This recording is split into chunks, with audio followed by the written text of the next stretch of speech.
Elphaba, Glinda, Elphaba, Glinda, Elphaba, Glinda, Elphaba, Glinda, Elphaba, Glinda, Elphaba, Glinda, Elphaba, Glinda.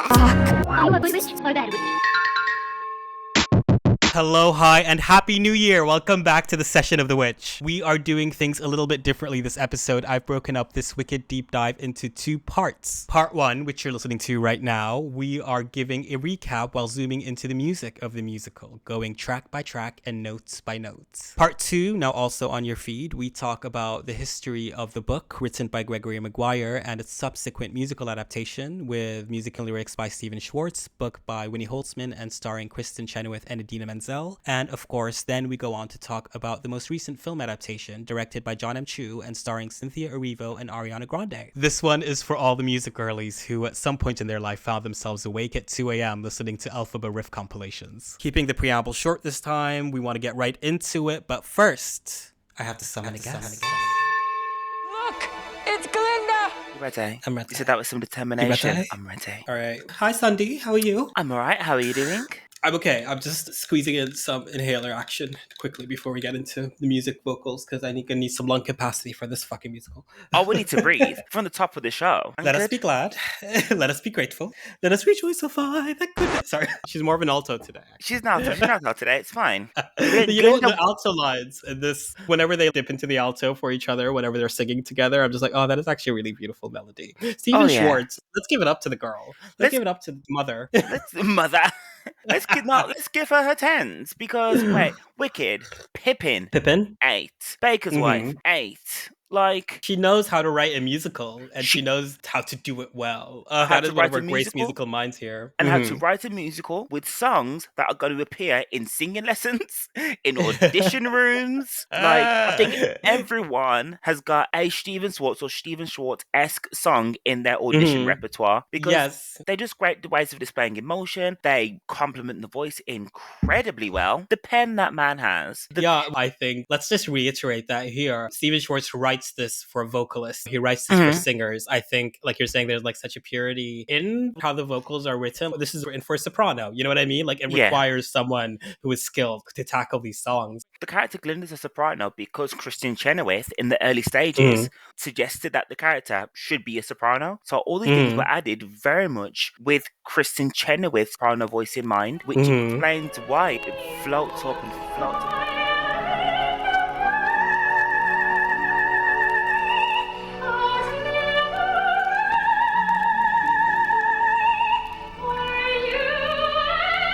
Very kind of a floaty kind of soprano voice that kind of lives up there. And then it also is a voice that has these moments of almost like gravel. Because Kristin Chenoweth, she has a very pure voice, obviously, but in her speaking voice, it's almost like comedic. It's almost like she's always doing Adelaide's Lament.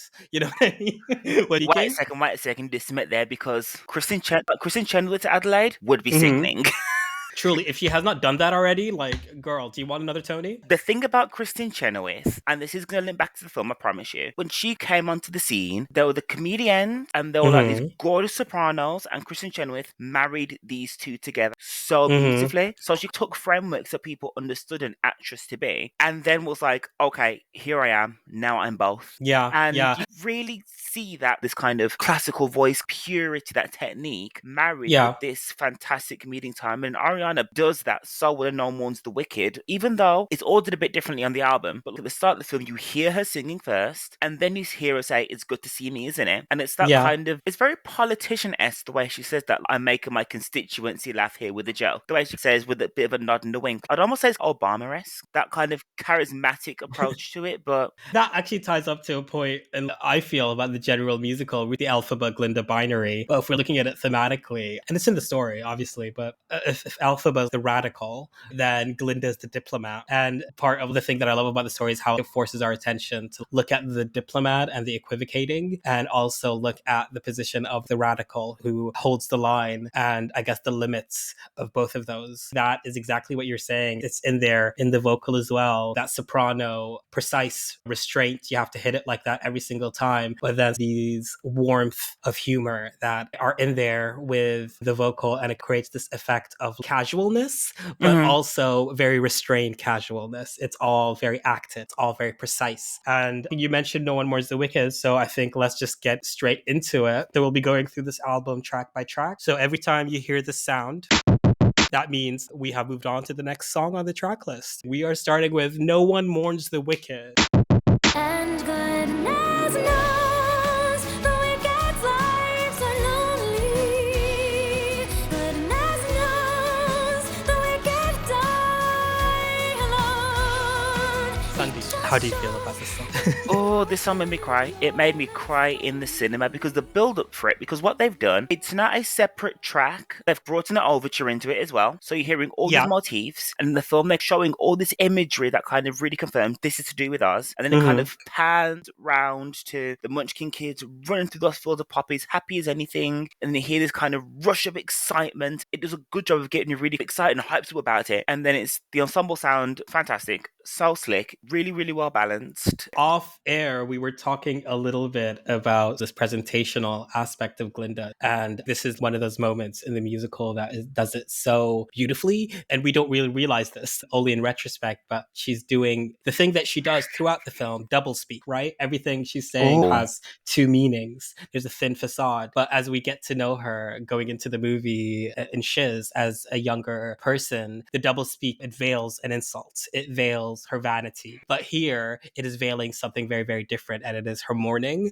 So she is playing joyous, like you're saying, politician role, the celebration for people, but she is hiding that. She is the one that is in mourning. They really closed in on Ariana's face so that if you didn't know what is happening, she's really playing the emotion of it. Guys, talking a little bit earlier about how initially when I first heard this, it's a bit slower. It's a bit more restrained. It's not how I expected it to be. But then watching it, I was like, oh, it's not hiding the fact that she's mourning and she's doing something different. And I think it was played so beautifully. That's what I felt as well. Because there's different ways I feel like you can play that goodness knows, she died alone. You can play that as in like you are on surface level just reiterating these things back to the people that are singing the ensemble bit. But there's also an element of playing it where that could be your internal thing. Like Glinda saying to herself, Elphaba's died alone and no one is going to mourn her because of what's happened. And it's tying into that guilt that Glinda is reckoning with in this moment, and it informs why after the song she's, me God, I'm not gonna stay here, I'm gonna get going. And then the only reason she goes into it is because someone directly asks her and she's like, oh no, here we go.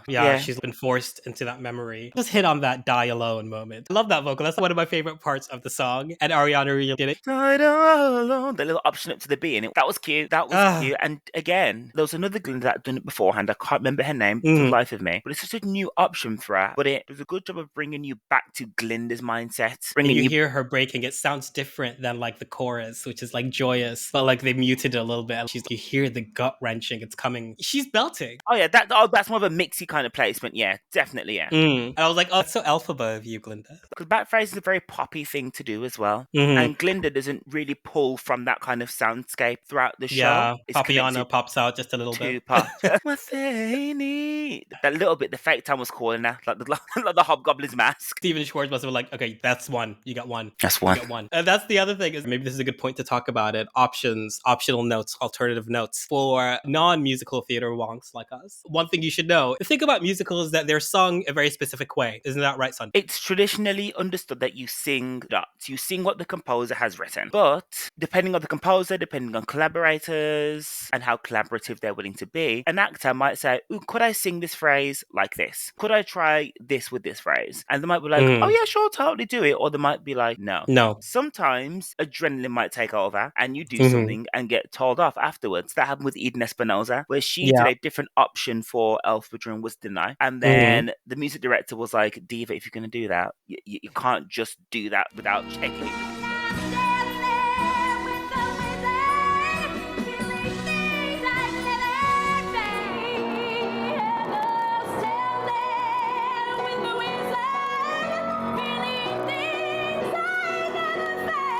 Yeah. Sometimes when you're in the moment and you just go. things just do happen and do just come out of your face, and it's not what was written, but it just felt that sometimes you do something and that it was unplanned, or maybe that you've gotten cleared, but if in a situation like that, and the director or the composer is actually, you can keep that. If you want to do it, you can keep doing that. And so with time, and this Wicked has been on now for what, 20 years? Yeah, with time, then that sort of becomes understood as an alternative note that other people who take on the role might do. For example, in No One Mourns the Wicked, at the end, when Ariana hits that high note, that's an optional note. Yeah, the high E that she hits at the end, that's an option. That's like if you're feeling warm. Yeah. Like if you're having a good day, go up to the A. And also if you have it. Yeah. Because some of the girls don't have it. No, the Glindas do have that, and that's fine. It's an optional note. Not everyone's going to think, top of the show, first song I'm singing, I'm going to sing a high E. And also Ariana, if she performs it live, might choose not to do that because her voice isn't there that day. It's like a situational thing and a capacity thing and an ability thing and an appropriateness thing. But yeah, like, so that is what we mean when we're talking about optional notes. That's just a little good background to do. Are we ready to move on to track 2? Ooh, actually, just for Sharon D. Clark, because that lady's voice is too good and too beautiful. Healthy, perfect, lovely little. This is going to be me fighting for Sharon D. Clark because that woman's voice is too gorgeous, too immaculate, too rich and warm to be given the small things she does in this song. Because I heard it and I was like, that's Sharon D. Clark. All right, Sharon, we see you. We love you. Yeah.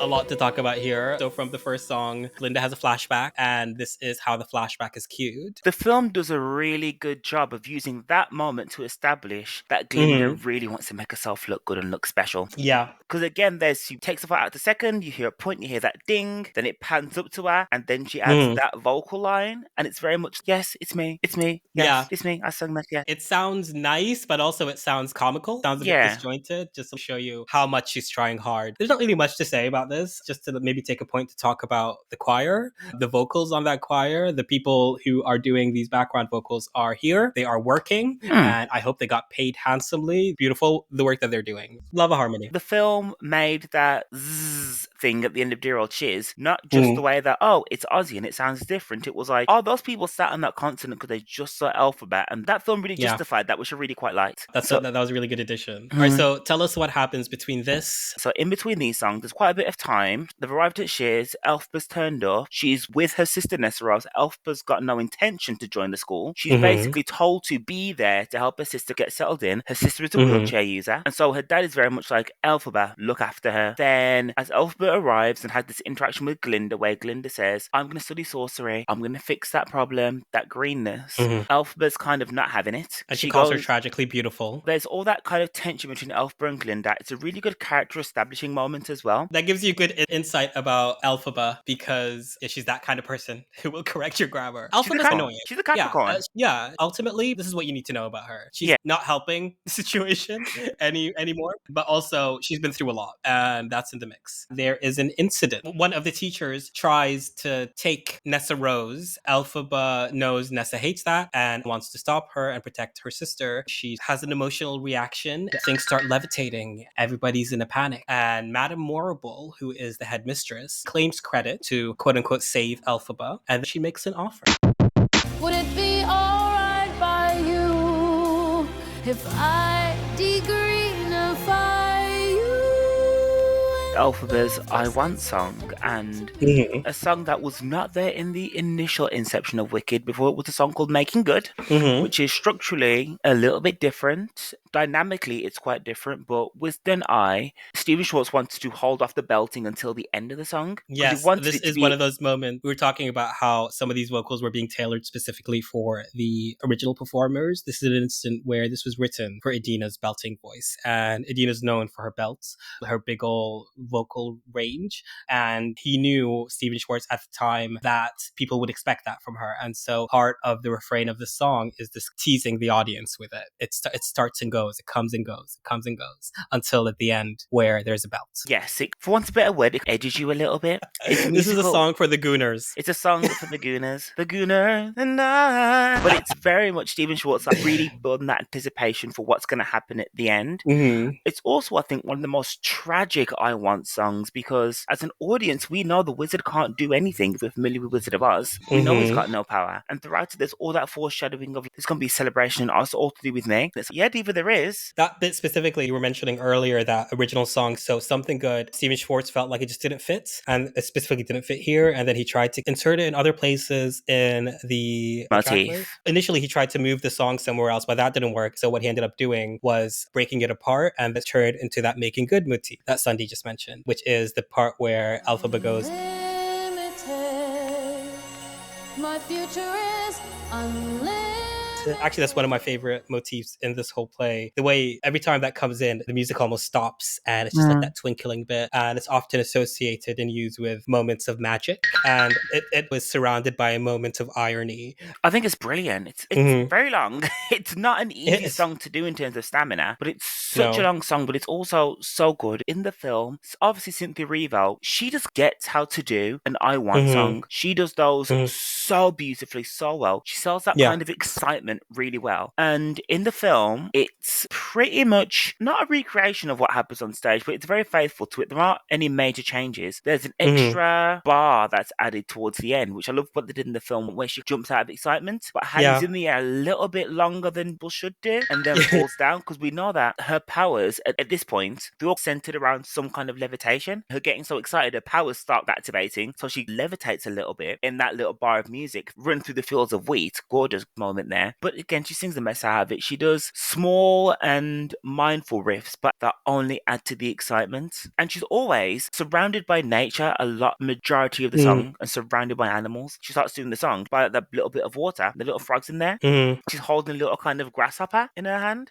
So you're already seeing this affinity to animals and affinity to nature. When she's with other students, my favorite thing in movie musicals or televised musicals is where someone is doing a number and people around them see they're doing a number and they're like, what are you doing? That happened in there, and I was so happy, so satisfied. And it was just a really gorgeous, exciting moment, and it felt like there was some time to applaud after it. It felt like there was time to let you just let the moment wash over you before it then moved on, which is a really great bit of film-age. I don't know the film word for that. And I think this is also like a great moment where I think we could talk about, because No One Mourns the Wicked was a good moment, but also I think this is when John Chu really flexes, shows you like how they're treating the musical. I really want to talk about how it's edited. There's the split screen, the cuts, the way it's moving to the beat. It's edited like a music video, which is something that John Chu does in his film In the Heights. Is also there's musical number shot like music videos. He really understands how to create a moment with each and every one of the songs, and the importance of doing that, which when we're talking about musicals, I think is a big failing of a lot of musicals that came out lately and maybe contributed to this anti-musical idea, which Mean Girls, I think one of my biggest critiques of that when that came out is that that's not shot like anything interesting. It's really... I think Mean Girls did do some bits where a very music video we like. Someone gets hurt out of the music video. And I was like, it. But that was it. Cool. The rest they were like, cool. Yeah. But yeah, we're going to talk more about the music video stuff when we get to What Is This Feeling, I imagine. But Wizard and I was a gorgeous, gorgeous, gorgeous moment. Everything was expanded upon in the way that films should expand upon what music and moments in musicals are doing. You got to really see a lot of Shiz and all the world that Elphaba's going to be operating in. And there was a simplicity towards the end bit, because it was just her in that field doing that song, and this is evocative of how you'd see it on stage, but it also shows that Elphaba is really using this time to take up emotional space. She is letting herself be happy and excited in such a vibrant, full way that she hasn't done before. But also not really in front of a lot of other people. She's belting alone, and I think, just like to go back to the vocals, we were talking about how Cynthia Erivo is very precise, and how that really serves the song that is about belting at the end, unleashing at the end, so you have to be very precise at it. And it's almost like we're talking, she was made for this role. She was also made for the song, even though it wasn't written for her specifically. And I think that paired with the energy of how she's all alone and the final belt at the end, that was a really powerful moment. I think one of the moments where I was really excited, but visually what this film is going to end up achieving. But from there... Oh, what is this feeling? Does it have a name?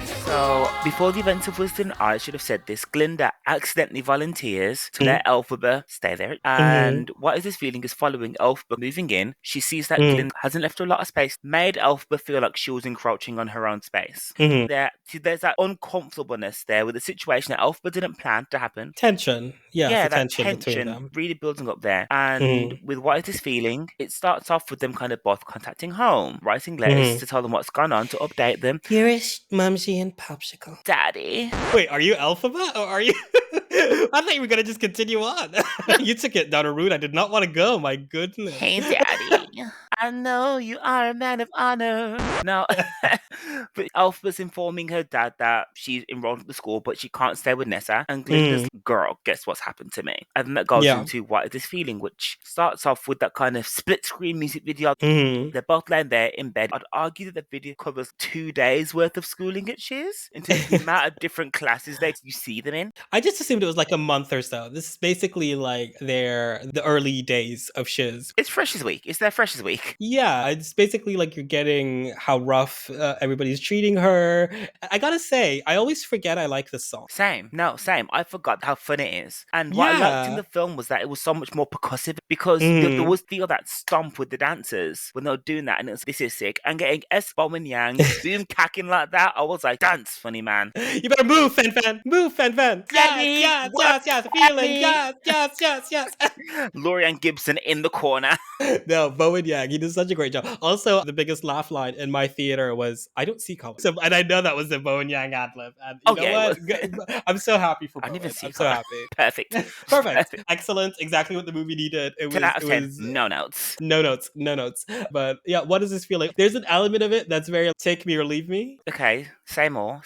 It's partly just the pattern. That's the style of the music. But it's obviously it feels, we have to talk about the queerness of the song, right? Can we get to it? Because I'm not being funny. I'm gonna sound a little bit crass here. That's different for you. But when they were laid there on the bed, on their back, and you're laying there in bed, you're thinking about this girl. Like, what are you doing under those sheets? But you're thinking, why do I feel this way about her? What's going on? It does a good job of setting up the fact that, are they going to be in love? Oh no, they hate each other. But again, that is the setup for a lot of old school, your quote unquote classic musicals, where the couple that are going to fall in love at first hate each other. That structure. Yeah, this is very, he loves me. She loves me. She loves me. That's the one. Yes. It's very she loves me. It's people who are going to end up in a relationship, that first step. This musical, we touched on the queerness of it, but come on. The dominant ship about this is the Glinda and Elphaba. I think that's why I compared it to Take Me or Leave Me, because it has that element of a lover's tiff. There's an undercurrent of attraction underneath it, but people not getting along. One thing I love about the song is the way that like they are set oppositionally against each other, but they work so beautifully in perfect harmony. They're singing each other's parts, they're melding. So it shows you like this innate kinship that they have with one another that they'll eventually come to find out. And also I just love that part of my pulse is rushing, my head is reeling. Yeah, my face is flushing. What is this feeling? What's insane about this is that this is the first time they sing together, and we can hear how insane the blend of their voices is. Forever loathing, truly, deeply loathing you. Yes, talk more about that. Wild. Cynthia Erivo has said that it's because they're both singers that are also really good listeners. So we'll hear how they get their tone to match each other. But there's doing that, and then there's sounding like literally one voice at certain points. But also, I think maybe we need to give some attention to Ariana Grande. She is like a harmony girl. She loves to do that. She produces all her music that way. That's Mariah's daughter. Like, that is a girl that sat there listening to Mariah, Brandy, Janet, Destiny's Child, all these people that do such intricate layering of voices. Yeah. Like, it's probably what also makes her such a brilliant collaborator, because she has really refined that ear to have a voice work well with another voice to create a certain effect. Yeah, to match a vibe. It's really interesting as well, because they're an argument, but their voices are beautifully in sync. So again, it speaks that connection there, and they're in sync, separate to the ensemble. Also, I think there's an element in the quality of their voices where they both have very clear, almost bell ringing voices, or they can meld well. Because Cynthia Erivo can very easily sing every single Glinda song as well. And Ariana does have it in her to sing Elphaba songs. So it feels like they are finding a moment of connection vocally. And I really love that. Okay, from there. So you see them come through different classes. You see them at lunch. You see them in a combat class, which is, Elphaba's the daughter of a governor. Why is she in a combat class? Which speaks to, again, those little that breadcrumbing of the fascism throughout the whole thing. And you see also, can we say, for an activist Elphaba girl, you're fucking a prince. You're a royalist? A royalist activist. But we're jumping ahead. So we cut to a history class taught by Dr. Dillamond, voiced by Peter Dinklage. There's the whole class happening, and it talks about how in the past there were more animal professors, but over time there've been less, and we need to learn about history in order to move forward. Again, Wicked is not subtle with its politics, which is good. Throughout this interaction, he calls Glinda, and then I'm a goat, okay? I haven't got the teeth to make that sound. I gotta say Glinda. I'm sorry. I'm trying my best. Okay? I don't know if he's trying a damn bit. He sees what she is and he's Yeah. Okay, so from there, Blackboard flips around, a sign saying animals should be seen and not heard. which also, can we just say, I just thought that was really good typography. Whoever did that was paint. It was like very precise. There's also a scene, Madame Marble is doing Agatha Harkness to Elphaba being the Scarlet Witch in the comics, where she's like training her to use a pouch to make the coin float. And Elphaba's like, I can't. And then she's just like, hey, you're green. And then Elphaba's like, ah! Bit of the G slur. But then, Marble does actually say, remember what happened with Dr. Dillamond? God, that was crazy. Wasn't she mad at that? Then Elphaba gets angrier and angrier. And then the coin kind of levitates and pierces some glass and then like floats there. So again, that training session, which just gave emotional abuse, get angry about something that recently happened that really upset you. I will give you no way to deal with it or support it. That's not good teaching practice. Has she passed her DBS? I just feel like we need to investigate Madame. Where did she come from? I really would actually like the backstory of Madame Marble defeating Nanny McPhee for this position. It's Madame Marble, Nanny McPhee, and Mary Poppins. Mary Poppins, yes. Like battling it out. Sat there in the interview room, just very quietly, very patiently. Madame Marble must have crossed legs with Nanny McPhee at least once, right? Okay, good night. Okay, good night, man. We have gotten so unserious. We need to stay on track. All of that leads into Elphaba kind of seeing Dr. Dillamond heading home. So nothing bad. Perhaps you're right. Nothing all that bad. Dillamond having a meeting with a snow leopard, a fallow deer, what kind of monkey is it? A tamarin. It does not matter. It matters to me. Well, it looks like a golden tamarin. Or having a meeting talking about the animal talking about the rest of the animal faculty, where they've gone, and they really detail what's happening politically in Oz. Elphaba is like in the background. She is seeing them. She interrupts accidentally, and then Dr. Dillamond gives her a crash course about animal rights. And from there, we jump back to her and Shiz, and we get the introduction of a new character. Nothing matters, but knowing nothing matters. It's just life. It's just life. So keep dancing. I hate the song. Can I just say that? I always hated the song. I don't like the song. Do you still hate the song? I hate the song, but also it has Nessa's vocal motif is one of my favorite parts of the musical. I just love that. Yeah. How does it go in this song? This munchkin boy Glinda found for me, and I only wish there were. I love that bit. But otherwise, the song is trash to me. I rebuff being forced to listen to a man. I just don't care, girl. Go away. My favorite part of the song is when Glinda is singing to Buck and trying to pawn him off. The bit where, it's not on the album, but the bit where in the film, she's right there. She's right there. But I'm sorry, I love this song. I loved it. It was such a fun Do moment. you? In the context of the film, seeing it really be as massive as it can be. And Jonathan Bailey was giving me Caucasian Usher. You are going to need to justify that to me very quickly. How dare you? No, it Usher? was Usher. Yes, Usher Raymond. First of all, the charmingness. It was the fact that everyone was like falling in love with him from the moment he started the song and walked onto Shiz anyway. So that's how they initially meet. In the woods, where he knocks her off while he's on his horse. They have a little flirtation. She actually meets him before anyone else, before he introduces himself to the rest of Shiz, Prince Fiyero of Winky Country, through the song Dancing Through Life. What can we say about Dancing Through Life? Skimming the surface. It's a song that basically is introducing you to Fiyero. He is a hot guy. He's a jock. He is cool.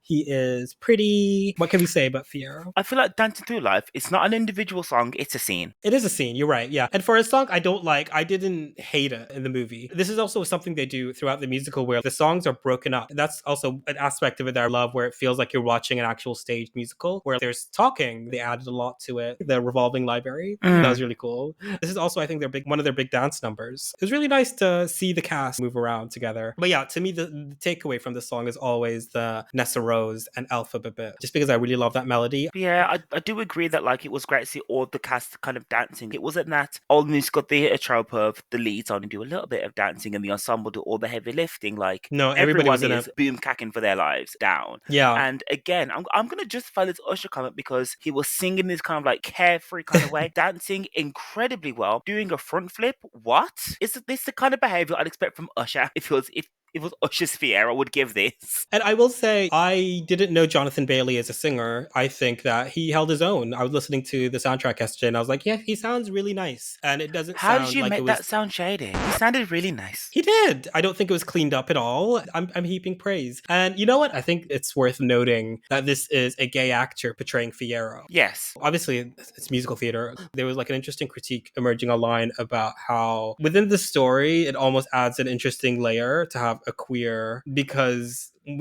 there's an element of it, they're all fawning over this guy who's gay, and really what I want them is to get together. It adds a layer to it that I enjoy. So Fiyero in this very much gives bisexual. He sings and flirts with a person who looks like a man. I love that, made it explicit. Yeah, very much so. And I like that again. It's a film with quite a few queer leads as well. Like you look at Uni, and it's got like ethnically diverse friendship group. Yeah. There's a shot of them like that, and it's Bach, Nessa Rose, Glinda, Elphaba, Fiyero, and they're all there, and it's wow. Then there's that shot there, and there are only 2 straight people in this. Hire gay people to sing.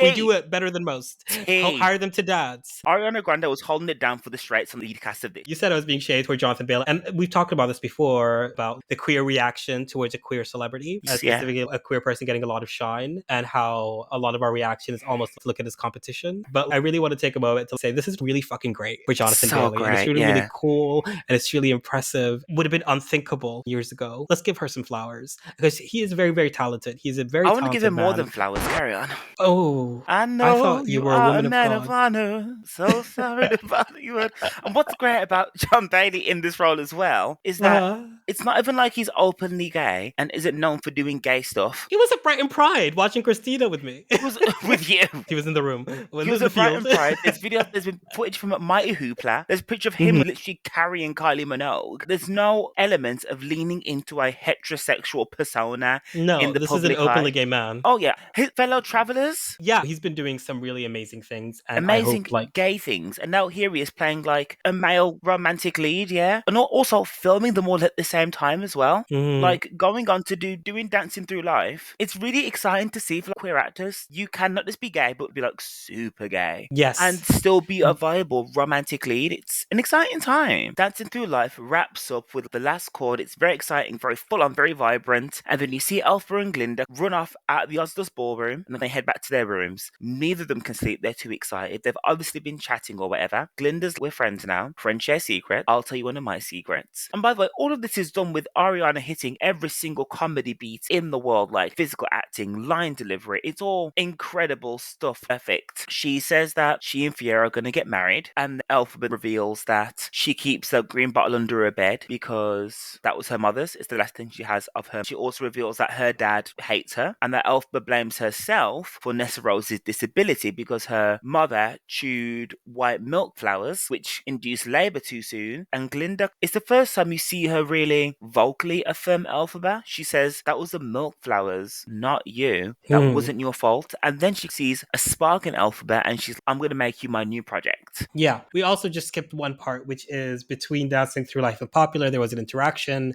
between Glinda and Elphaba, where Glinda gave her this hat that she got from her grandmother when Elphaba came to thank her for getting Nessa a date to join them at the Ozdust. Glinda invites her along with Fen and Shen to, basically she pranks her. She's all that's her. All these teen movies coming in as references. I love that. I love that.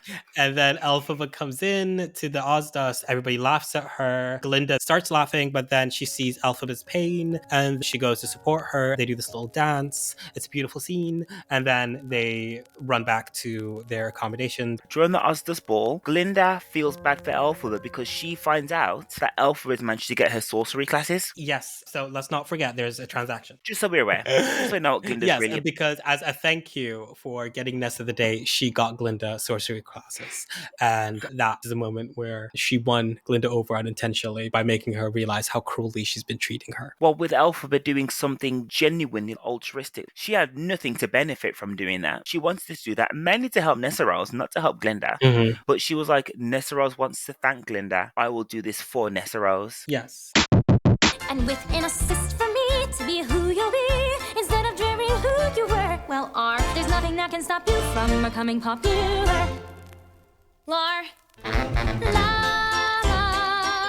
I see someone less fortunate than I. And let's face it, who isn't?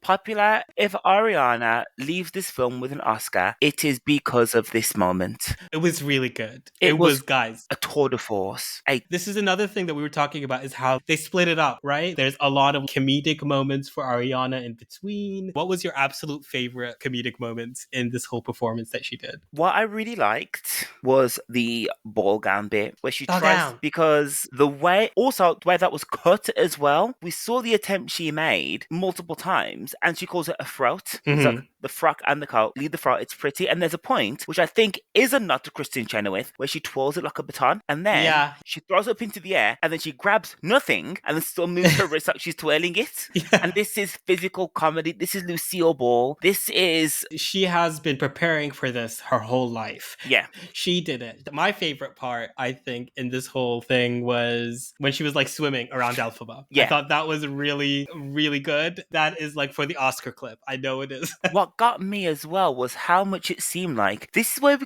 we really see the gay between the two, because Glinda was all up in that lady's face, looking in the mirror saying, "My God, you're beautiful." She wanted to make a salad with that green.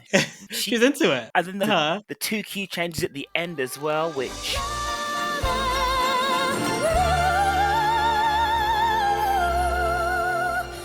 I was not prepared for. I like it though. I can see why they added it. Aside from just giving us a bit more time with the song, because it is one of the most famous songs, it was a great addition. It didn't feel obtrusive, but also it gave us a little soprano moment. It was giving us Glinda being genuinely excited, because I think Glinda's excitement in popular comes from the fact that this is my chance to do good. I know how to do popularity. I'm going to do this for someone else. I'm going to do good. Yeah. And that's why she was so excited. She was like, this is me doing what I can do as a good person, which is why she literally doing full pod beret, high kick, turn, like having a full moment. Excited. Yeah, it was so justified. I think this is, again, if that lady goes home with an Oscar, it is because... I'm okay with it. I hope she does. She deserves it. Also, we touched upon this earlier, but little Papiana moment. What they need. Occasionally, vocally through the song. Again, there's a little bit of Toni Braxton riff, but she jumped in there and it was like, it's a little one, but it didn't take away from the character. It was just, it was almost like upon reflection, the ponytail was back. See, I liked it also because when she does that, she has this almost siren-y quality in her voice with the husk, because she has a bit of that like huskiness in it, and Toni Braxton is a really great comparison. I always love that shade in Ariana's vocal, bringing it in here from the Glinda. It has that effect that we were talking about earlier with Elphaba on Wizard of Eye, where she like does slight riffs, like show emotions. It feels a slight riff that just gives you a peek into Glinda. It's almost like a little trail of thoughts. It felt playful. It felt like, if I were to replicate that with blocking, it felt like she was tickling Elphaba. Do you know what I mean? A little bit flirty as well. It was brilliantly done.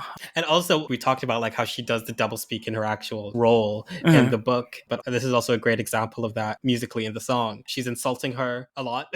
Yeah, accidentally, not realizing down. She's trying to be altruistic, but it's also really vain. It has all these like double layered meanings and accidentally hurts Elphaba, but she didn't intend for that to happen. The record has been written about the song Popular as one of the greatest numbers in musical theater history. And now it's a great movie musical moment. Thank God they landed it. This is one of the moments they needed to land.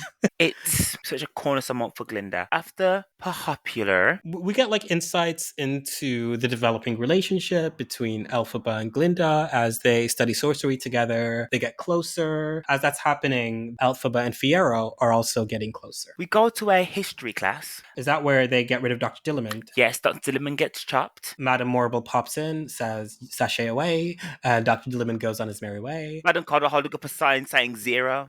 Nothing across the board. Chop, chop, chop, chop. The new teacher comes in and brings in a lion cub in a cage. A concept new to Aussians, says, this is a cage. I've got a cage. And then why is this cowardly lion trembling? Elphaba, this is not okay. And there are poppies on the table because that was Dr. Dillamond's favorite flower. They float and they make everybody sleep except for Elphaba and Fiyero. They take the cowardly lion cub and steal away to the Oz forest and release him. Steal away. Just put Shelley season then, sorry, carry on. Ridiculous. After that, they have a little quiet moment in the forest where Elphaba, for a moment, feels something different. Fiyero feels the same, although at this point, Fiyero is dating Glinda, so it's all very complicated. Elphaba walks away and then looks into the distance and begins to sing. Every so often we long to steal to the land of what might have been, but that doesn't soften the ache we feel when reality sits back. One of my favorite songs in the musical. It's a beautiful in song. a musical that is very belty, big choirs, walls of sound. A lot of energy behind it. This is very contained. Very contained. There's another one where Elphaba is singing to herself. And I've always loved this song, but I never really liked the cast recording version of it for some reason. It just feels a bit like sing-songy. It doesn't necessarily feel like it might be coming from somewhere. Is that what you mean? Whereas with this one... I actually don't like the vocal on it. Not that it's bad. Okay. Idina is singing like with her full voice, like hands touch, eyes meet. And while this one, Cynthia is whispering almost throughout the beginning of it. It's wrought in emotion. She really focuses in on the quietness of the song and plays with it. It feels like she is singing it to herself as she goes to sleep. I think that just adds to the sadness. How do you feel about this version of I'm Not That Girl? Gorgeous. It did make me think of... This was someone else, Mickey Joe Theatre, made this comparison. He said it sounded like the R&B credit song that happens at the end of animated films. It very much gave me that because there was so much back phrasing in it. There was so much more space in the song. It was a lot slower. There was a lot more freedom for Cynthia to really have those small moments where she would do a riff and a run and then back phrase and then do something like that. I love that bit. Oh, and you ate that too. It's really beautiful. And the film as well, where things are shot so full on and there's an intensity and so much energy behind them. To have it all paired right down to this kind of really introspective moment, again, of resignation. Also, this is one of the moments where the casting of a black actor really hits. Because in this song, she is talking about how she can't even allow herself to dream, allow herself to think about being loved. There's someone more appropriate who's worthy of love in her eyes. We don't have to try too hard to see all these parallels about the way in which the beauty of blackness is thought of in comparison to the beauty of whiteness, especially when we bring that idea of femininity into it and the racial tropes that are wedded into that. Having Cynthia Erivo be sitting there singing that he will choose this blonde girl with a gentle curl, I think that makes things text. Also, in case you're wondering what my previously mentioned and announced karaoke event's birthday party, what my first number is going to be. Here's a spoiler. It's I'm Not That Girl. It's going to be I'm Not That Girl. I think you're just going to do a lot of like ballads. I'm a balladress. I'm a chanteuse. I like a good... I'll give you I'm Not That Girl, and then I'll give you a bit of Frank Sinatra. How's that? Frank Sinatra, girl. So with I'm Not That Girl, after that, a bit of time passes. Obviously, they return back to the school. They're a bit like, what's going on? Don't worry about it. And then Glinda and Elphaba are together. Of course they are. And then a balloon falls down from the sky with a letter from the Wizard of Oz. Madame Morrible delivers the invitation to Elphaba. The Wizard of Oz is ready to see her at the Emerald City. Everybody's really excited. The popularity plan seems to have worked. Everybody's rallying behind Elphaba because she gets to go see the wizard. And then they go to greet her off on the train. There they find out what's happened to Dr. Dillamond, who was fired, and they discuss it even more. In honor of that, Glinda decides to change her name to Glinda to try and impress Fiyero, which doesn't really work. She goes to wave off Elphaba, and Elphaba says, you should come with Glinda. Jumps in, and then they travel to the Emerald City, and it takes them just one short day. And we're warning the city, now that we're in here, you'll know we've been here before we are gone. When the saturation gets yanked Right up. so vibrant, so Some gays, green. there you go. Y'all happy now? Shut up. There you go, you got your colours. No, but it made sense though. Like it built up the Emerald City being so vibrant, so full on, and there were so many black people in this dancing ensemble. Yes, there is. So, and there was like crumping. I was like, are these people crumping in the Emerald City? Is that what this is? I was living. Because what do you mean? Yeah. What do you mean you are crumping? And then the cameo that made me almost punch my friend in the chest. Wizardmania. Oh, yes. So the big value item of this song, the big cameos in this film. As Elphaba and Glinda are exploring the Emerald City and they're very excited, they go to a little Wizardmania show and they are greeted by two performers who tell them about the history of Oz and the Okay, sing. And those are played by original Glinda and Elphaba, Kristin Chenoweth, and Idina Menzel. How'd you feel seeing them pop in? I screamed in the cinema. I bet you did. I was like, what? I listened to it, so obviously I was gagged when I heard it. It was the kind of thing that if you didn't know who they were, I think the moment still would have worked really well. Because they're singers. They're singers, and the music again was written so well for this film.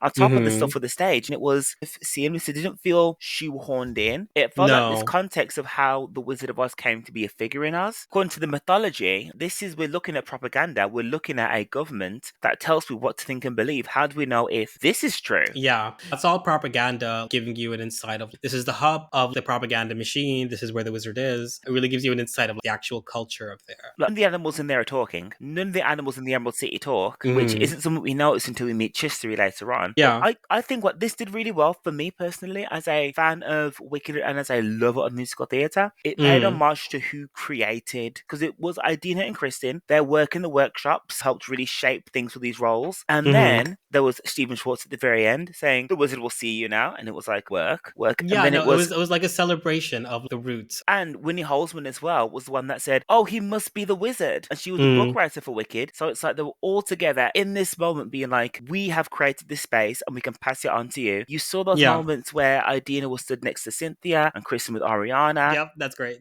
But to be honest about this song, I always just think of it as white people's Brand New Day. That's me done. For I am a sentimental.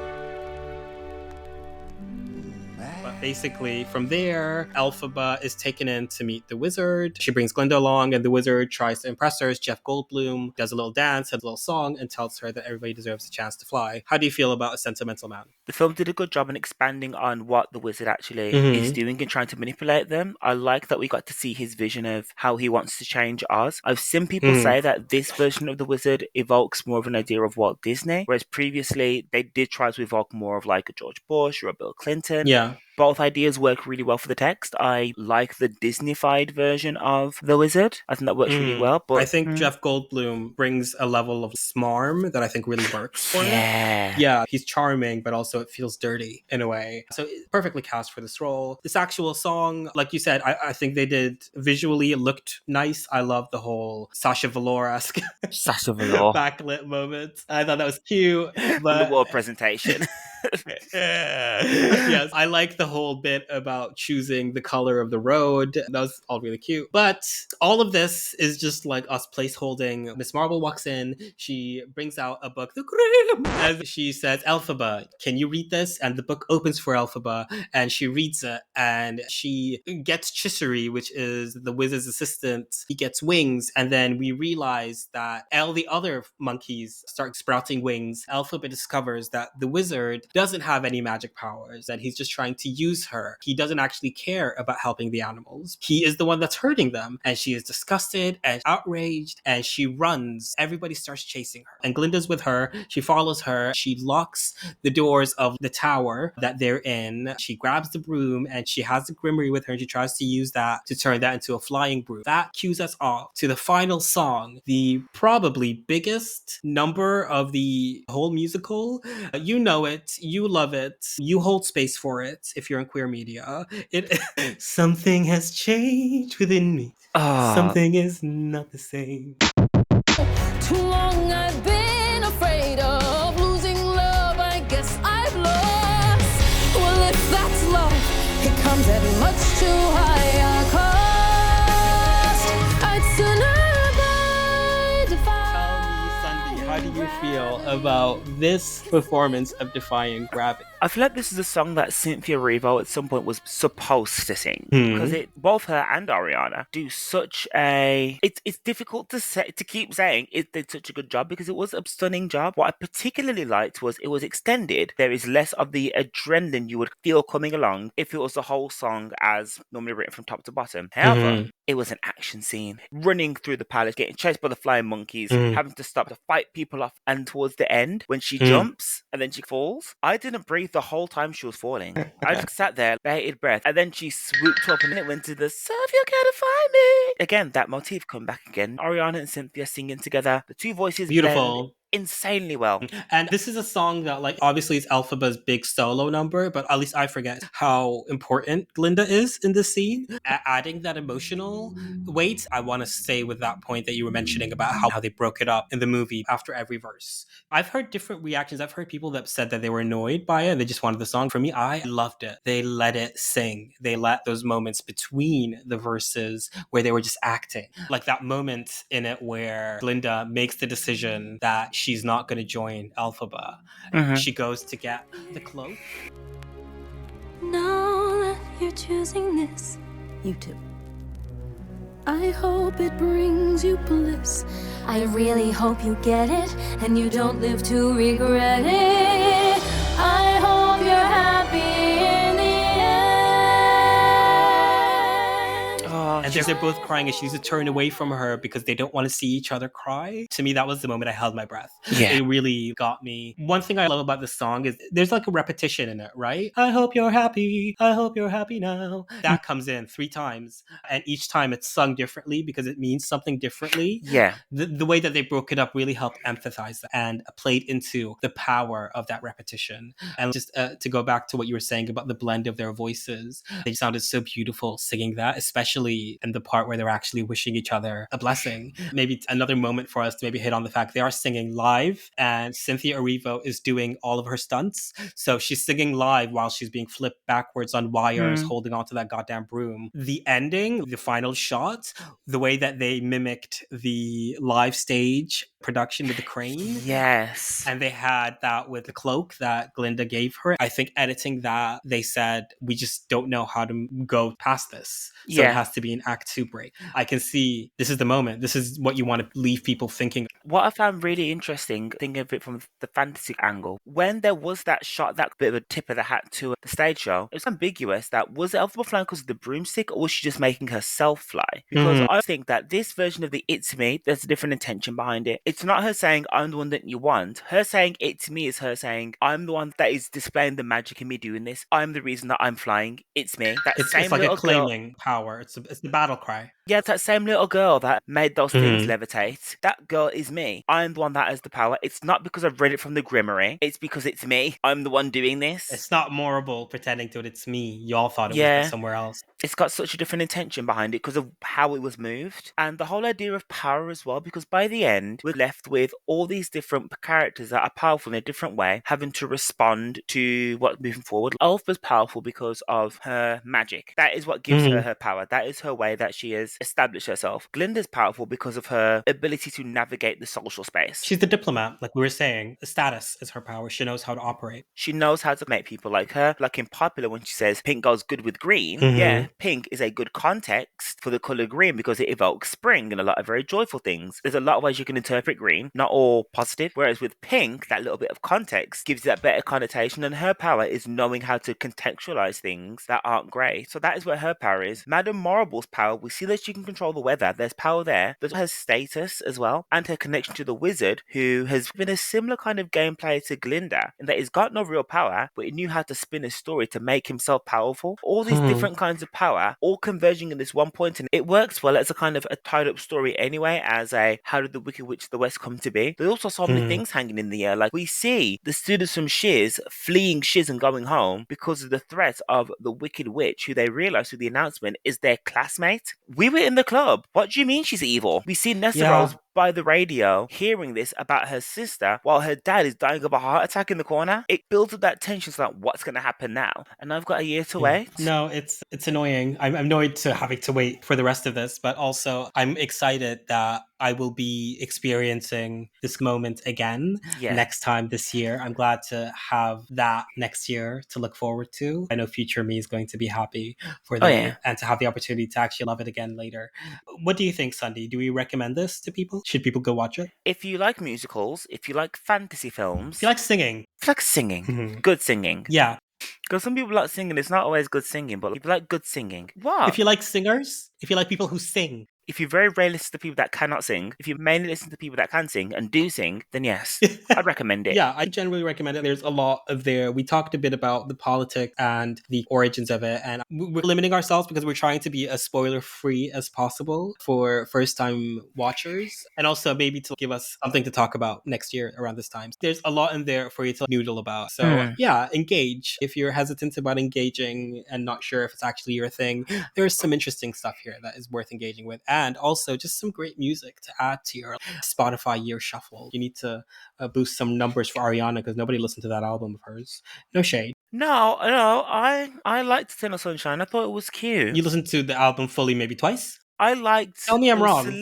Tell me I'm incorrect. There were select tracks from that body of work that I often revisit. Great, yes, lovely. We all made a playlist of 2 songs from that. However, if you would like to listen to more of Ariana Grande's music from track 1 to track 11, then I highly recommend you engage. Why did you decide to unleash the trapper on Eternal Sunshine? I didn't. Why are you firing? I don't think I did that. I think the culture did that. I will say I've been very nice to the girlies throughout this episode, so excuse me for showing some bite. My God, they've just made the Wicked Witch evil. Shiz Twitter is all over talking shit about my girl, and I've had enough, okay? Maybe we need to talk about Glinda, okay? For one thing, I can tell you I've seen pictures of youth, and you're not a real blonde. Let's start there. You like G-Thanks? Just bought it. I like White Ariana. I think she's my favourite iteration of Ariana. I liked Sukiana, to be honest. I thought she was more interesting. I liked Africana. I like Sukiana. Africana, but who do I prefer, Africana or White Ariana? That's going to be the battle. I'm holding out hope for Colombiana. Colombiana. Oh my goodness. All right, Sunday, before we wrap up, is there anything that you think we've not covered that you'd like to get in there towards the end? I've said it before, but I'll say it again. All of these people that are part of the community or adjacent to the community being so present, it's not something I thought about until very recently. But it's the Alphabet Mafia is all through the film. Yeah, we're up here. The gay brotherhood is out in full force. Also, we've talked up the directions and John Chu. This is how I imagine a musical after I've seen it. You know what I mean? Yeah. It feels like he was venturing specifically to evoke the musical theater nerd's imagination. And not a lot of people who direct musicals do that. So he's already had a great career, but I hope this really takes him to another level. Yeah, so I think that's everything. Sundi, do you have anything else for me? We did it. We did it. We did it, Khaled. We did it, girl. Thank you so much for coming back on the podcast. Oh gosh, anytime. I'm honored to return. I knew when I was like, I'm gonna do a session of The Witch. I knew I need my little Glinda to come in. Oh, okay. Shit. We're gonna do Wicked, then who else? All right, we'll say goodbye to the people. Bye, Sundi. Goodbye, people. Goodbye.